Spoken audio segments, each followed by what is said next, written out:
Amen. Adorable Père, dans le nom puissant de Jésus, nous bénissons ton Saint-Nom pour tout ce que tu fais dans nos vies, dans nos ministères, dans nos foyers, dans nos lieux de travail. Merci pour ta parole qui nous apporte chaque jour la vie. Au nom de Jésus Christ, nous appelons de prier. Amen. Amen. Shalom, peuple de Dieu. Nous rendons grâce encore à l'Éternel de nous donner ce moment de partage de sa parole. Nous savons, la Bible nous a dit que nous sommes sauvés par sa grâce. Donc, cette grâce de Dieu par laquelle il nous a sauvés, nous ne devons pas prendre cette grâce en vain. De ne pas prendre cette grâce en vain, bien-aimé peuple de Dieu, cela veut dire quoi? Cette grâce par laquelle Dieu nous a sauvés, nous a recommandé à faire quelque chose. Pour quelle raison Dieu nous a sauvés? Dieu nous a sauvés, bien-aimé, Dieu t'a sauvé pour que tu puisses aussi sauver les autres qui sont dans des difficultés, qui sont dans des problèmes, les autres qui souffrent, les autres quotidiennement autour de toi, dans la famille, ceux-là qui sont dans ton service, ceux-là que tu rencontres toujours dans les rues et qui n'ont pas encore reconnu cette grâce de Dieu. Voyez-vous? Donc, bien-aimé peuple de Dieu, vous savez, c'est un péché de cacher, c'est un péché de mettre la grâce de Dieu pour soi seul et de fermer la bouche, de ne pas partager cette grâce-là qui est l'évangile que Dieu met en nous. Donc, voyez-vous, donc chacun de nous qui ne le fait pas et qui pense à soi, qui regarde à ses difficultés, qui regarde à ses problèmes, et chaque fois dans ses prières, il ne prie que Dieu, fais-moi ci, Dieu, bénis-moi, Dieu, guéris-moi, Dieu, etc., etc. Bien-aimé, cela, ce n'est pas du tout bon, ce n'est pas le cœur de Dieu, ça. Vous voyez, cela n'était pas le cœur de Dieu. Et si vous prenez l'exemple de Job, quand il avait des difficultés, tout est parti, il était malade, son corps est déjà pourri, donc il ne reste que le souffle de vie. Vous voyez, mais là, dans cet état, il se souvenait, dans cet état, il a la compassion encore de ses amis, qu'il a appris que ses amis étaient malades, et dans sa quotidien, et la Bible nous a dit que Job a prié pour ses amis. Job a intercédé pour ses amis. Donc la grâce que Dieu nous a donnée, bien-aimés dans le Seigneur, c'est de partager, c'est d'intercéder pour nos amis qui ont des difficultés, ceux-là qui sont malades, et parfois même de ta volonté, sans que personne ne te pousse, tu peux, vous dites que l'Europe c'est difficile. En Afrique ici, peut-être pour ceux-là qui nous écoutent de l'Afrique, tu peux aller à l'hôpital, tu peux te rendre à l'hôpital parce que le docteur des docteurs, c'est qui? C'est le Seigneur Jésus, c'est lui qui guérit.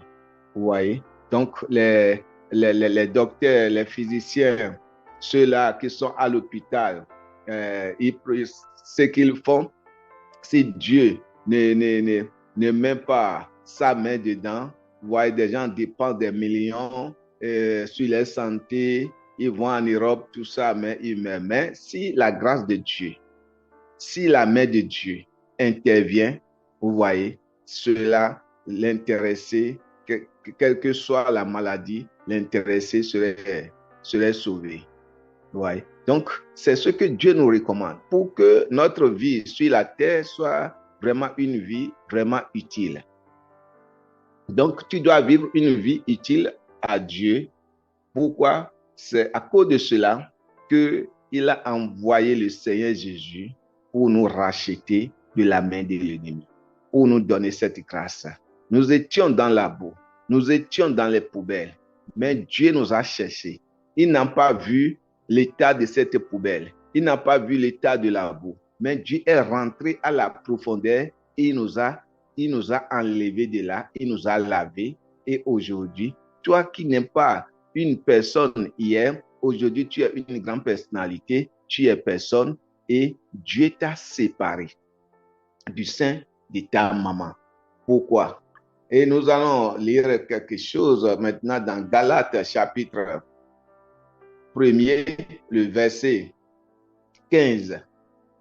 Nous allons lire Galates 1er, le verset 15. Qu'est-ce que ça dit? Il dit, je nous lis, il dit, mais lorsqu'il a plu à celui qui m'avait mis à part dès le sein de ma mère et qui m'a appelé par sa grâce. Vous voyez? Alléluia. Le verset 16, il dit, de révéler en moi son fils afin que je l'annonçasse parmi les païens, aussitôt que je ne consultais ni la chair ni le sang. Alléluia. Donc, vous voyez, Dieu m'a mis à part. Nous sommes mis à part. Tu étais mis à part. Et c'est ça là qui a fait qu'aujourd'hui, tu es en train de prier. Tu es dans une église et tu es dans un groupe de prière en train de prier. Pourquoi? Parce que cela a été programmé avant ta naissance. Cela a été programmé avant que tu n'écoutes ce message. Et les raisons pourquoi Dieu a fait cela, bien-aimé dans le Seigneur. Les raisons pourquoi Dieu a fait cela, c'est pour que tu peux aussi, pour qu'il puisse se révéler en toi par l'annonce de l'évangile. L'annonce de l'évangile, bien-aimé dans le Seigneur, délivre, guérit, restaure quelqu'un qui a l'affliction, restaure quelqu'un qui a des difficultés, restaure quelqu'un qui a le cœur brisé. Et c'est ça ce qui est de notre devoir. Et lorsque vous occupez de travail, lorsque vous faites ce que Dieu vous demande de faire, votre joie serait comprise.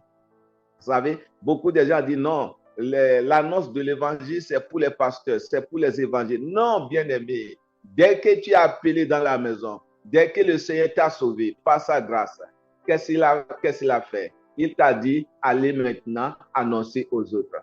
Ce qu'il a fait, c'est quoi? Tu es sauvé pour sauver. Je suis sauvé pour sauver les autres. Nous sommes sauvés pour sauver. Donc, c'est ça, bien-aimé dans le Seigneur. Et c'est ce que nous devons savoir. Et si tu ne sais pas ça, tu vas prier les prières de Dieu, fais-moi ci, Dieu, fais-moi ça, et etc.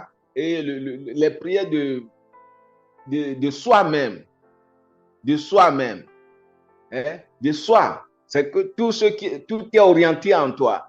Tout tes demandes sont orientées en toi. Mais bien aimé, lorsque toutes tes demandes sont orientées en toi et il n'y a rien pour les autres, cela n'est pas de Dieu. Cela n'est pas de Dieu.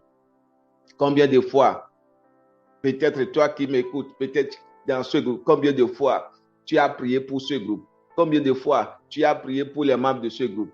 Combien de fois tu as prié pour une sœur ou une sœur? Est-ce que, bon, ce n'est pas parce que la sœur va te dire j'ai tel problème, ce n'est pas parce que le frère va te dire j'ai tel problème, tu te souviens de prier au Seigneur, que ta main puisse garder, pouvoir ses besoins, etc. Selon l'inspiration que Dieu te donne. Et à part ça, nous ne devons pas rester la bouche fermée. L'évangile doit être annoncé. L'évangile doit être annoncé. Galates encore, chapitre 1er, le verset 6. Qu'est-ce que Paul est en train de dire? Il dit, je m'étonne que vous vous détourniez. Je m'étonne que vous vous détourniez si promptement de celui qui vous a appelé par la grâce de Christ pour passer à un autre évangile. Mais bien aimé, lorsque vous ne faites pas la volonté de Dieu, lorsque vous ne faites pas ce qu'il vous a demandé de faire, lorsque vous n'êtes pas dans son champ, cela veut dire quoi? Vous êtes écarté, vous vous êtes détourné de sa volonté. Et ce qui est malheureux, et lorsque nous sommes détournés de sa volonté, de faire ce qu'il nous demande de faire, Dieu n'est jamais content de nous. Oui, nous disons que nous sommes chrétiens. Oui, nous sommes chrétiens. Mais en tant que chrétienne, est-ce que tu fais sa volonté? Est-ce que tu fais vraiment sa volonté? C'est ce qui est important. Et c'est des questions que tu vas te poser. En faisant la volonté de Dieu, en faisant ce que Dieu nous demande de faire, nous allons nous grandir. Mais ne pas le faire, tu n'allais pas grandir. Parce que lorsque tu es dans le service, que tu vas grandir dans le service, que tu auras l'expérience du service. Mais si tu n'es pas, tu ne fais pas, tu n'es pas dans, tu dis que tu es, si tu n'es pas dans le service bien-aimé, ça serait difficile d'évoluer dans ce service, de connaître le cœur de ton maître. C'est ce qui est vraiment, vraiment important. Bien-aimé, c'est très important. Nous devons avoir cela. Amen.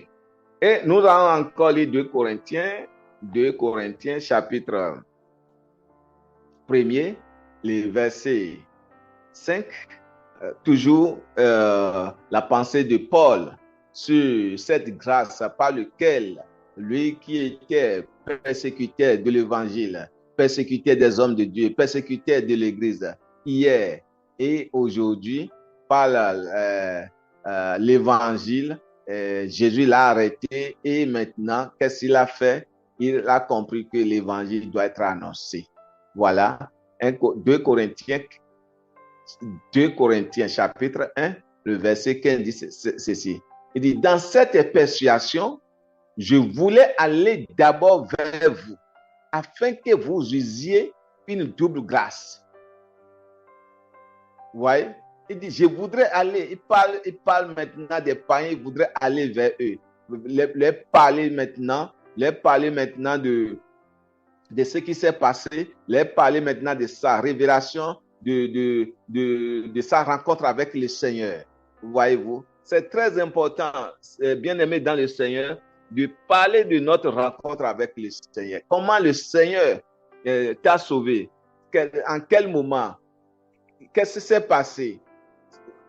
Tu n'as pas même besoin de connaître toutes les pages de la Bible, bien aimé. Tu n'as pas besoin de ça. Ton expérience du salut avec le Seigneur peut sauver quelqu'un, peut donner la vie à quelqu'un, peut faire sortir quelqu'un de la boue, peut vraiment délivrer quelqu'un. Ce qui est très important, que nous ne devons pas oublier. Parce que nous sommes sauvés pour sauver.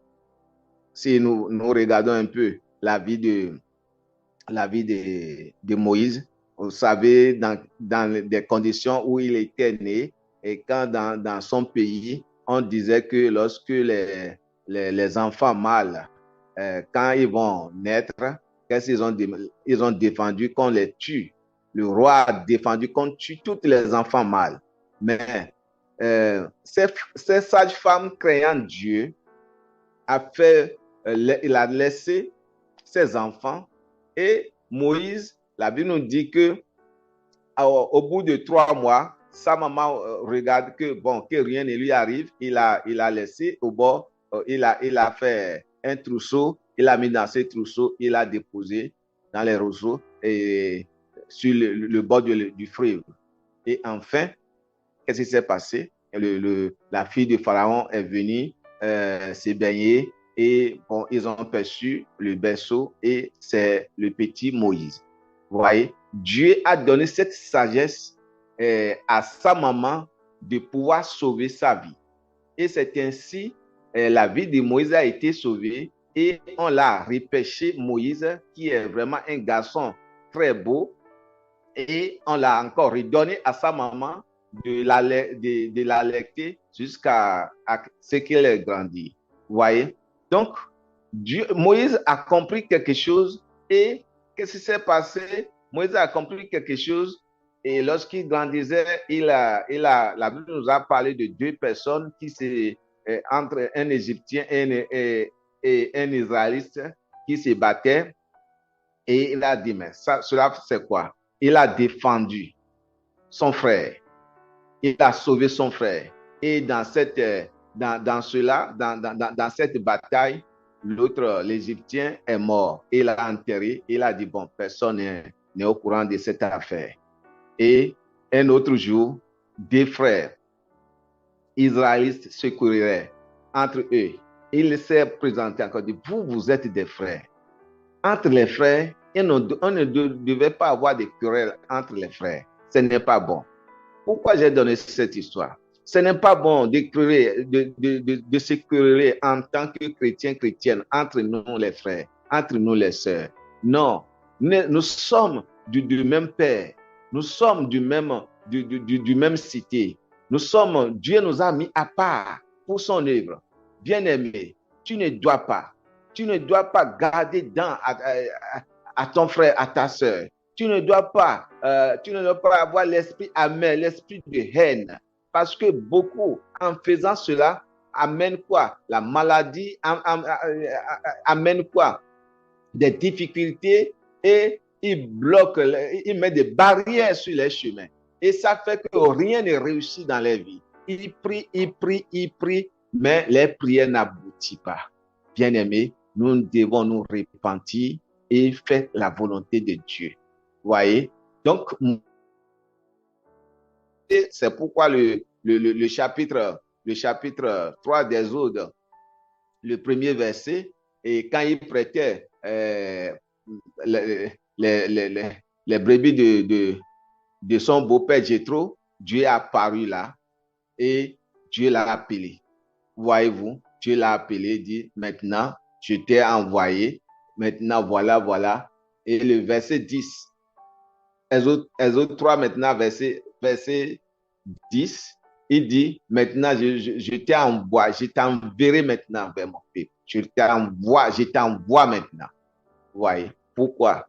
Dieu l'a sauvé depuis la naissance et au fleuve et dans la main de Pharaon pour pouvoir sauver ses frères, ses sœurs. Qu'est-ce que tu fais de ton salut? Qu'est-ce que tu fais de ton salut? Ça, c'est la question. Qu'est-ce que tu fais de ton salut? Nous allons lire encore quelque chose dans 2 Corinthiens chapitre 4, verset 15. Car tout cela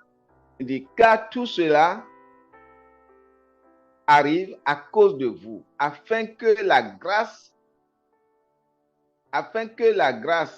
en se multipliant, fasse abonder à la gloire de Dieu les actions de grâce d'un plus grand nombre. Les actions de grâce d'un plus grand nombre. Et le verset 16 dit, c'est pourquoi nous ne perdons pas courage. Et lors même que notre homme intérieur s'est détruit, notre homme extérieur s'est détruit. Notre homme intérieur se renouvelle de jour en jour. Bien-aimé, qu'est-ce qui renouvelle notre être intérieur? Ce qui renouvelle notre être intérieur, c'est la parole de Dieu, c'est la prière. Vous voyez, ce qui renouvelle notre être intérieur, l'homme intérieur, l'homme qui est en nous, vous voyez, c'est la parole de Dieu, la prière, c'est de faire la volonté de Dieu. Et lorsque vous faites la volonté de Dieu, les témoignages s'accruent. Et beaucoup de choses se passent et vous avez de la force à l'intérieur. Mais malgré que à l'extérieur, beaucoup de choses se passent. C'est comme si vous voulez perdre de courage. C'est comme si vraiment, qu'est-ce qui ne va pas? Mais subitement, la force de l'intérieur vous donne la vigueur. La force de l'intérieur vous dit, vous pouvez. Vous pouvez. Vous êtes gagnant. Vous avez déjà ce que vous voulez. Et c'est ça. Et c'est cela que les deux amis qui étaient partis explorer la terre du Canaan, c'est-à-dire les deux amis, et c'est les 10 personnes qui étaient partis, mais les deux amis dont je voudrais parler, Josué et Caleb, et vous savez, lorsque Il y a les 8 personnes, les autres personnes qui ont été négatives, très, très négatives à l'égard de ce qui s'est passé. Mais malgré qu'ils ont touché les bénédictions, malgré que tout a été, ils ont touché, ils ont revenu vers vers les patriarches pour dire voilà, voici. Maintenant, les autres personnes, les 8 autres personnes voudraient amener quoi? L'esprit négatif, l'esprit destructif, l'esprit d'incapabilité. C'est comme si Dieu est incapable. Mais les autres qui ont compris et qui ont les forces renouvelées à l'intérieur, Jésus dit, nous pouvons, nous irons, nous avons déjà la victoire. Non, cessez de faire quoi? Cessez de décourager le peuple. Nous pouvons. Donc c'est ça, bien aimé. Cessez de dire je ne peux pas. C'est difficile. J'ai la honte de parler de Dieu. Oh, à l'Europe, vraiment, c'est difficile. Bien aimé, cherchez des stratégies pour parler de Dieu à l'Europe. Dieu n'est pas seulement le Dieu des Africains. Dieu est le Dieu des Africains, des Europes, des Haïtiens. Dieu est le Dieu du monde entier. Amen. Et que Dieu vous bénisse et que Dieu sait cette parole dans nos cœurs par le sang de Jésus-Christ de Nazareth. Et à très bientôt. Amen.